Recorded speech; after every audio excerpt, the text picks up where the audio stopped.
Several of our organizations originally opposed the Wekiva River Parkway, but we worked with Governor Jeb Bush to establish a Wekiva Basin Task Force and Wekiva River Coordinating Committee to ensure greater protection of the basin if an alignment for the Wekiva Parkway were considered.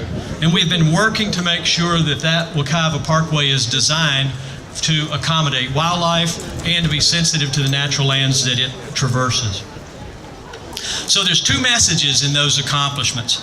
First, let's be optimistic that we can continue to garner almost unanimous support what is cherished as a tremendous natural resource in Central Florida.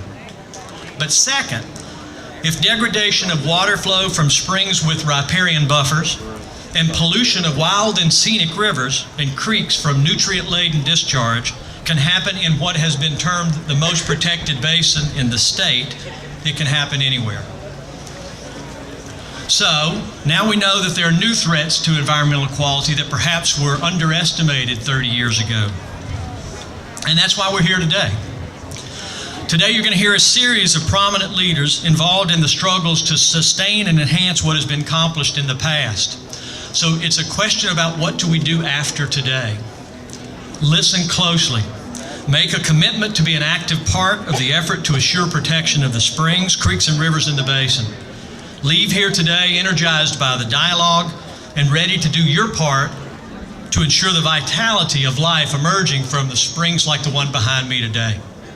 So I hope you all take that to heart and listen closely to our speakers as we move forward.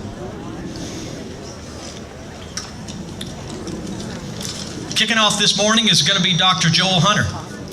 Dr. Hunter serves as senior pastor of Northland Church. It's a congregation of about 15,000 people that worship at 3 sites in Central Florida and around the world via the web. He serves on the board of the World Evangelical Alliance and the National Association of Evangelicals. Grist magazine named him one of the top 15 religious environmental leaders in the world, along with the Pope and the Dalai Lama. As a delegate to the U.S. Islamic World Forum, held in Doha, Qatar, he is seeking to build a dialogue between Muslim and Christian communities.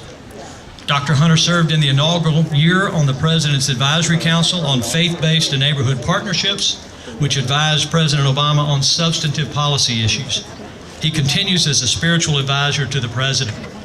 The other thing that we probably all know about Dr. Hunter, fundamental to his approach, is his belief that we can accomplish more because of differences than we would on our own, without giving up our unique identities. To that end, he is working with the scientific community to call attention to human-caused threats to the environment.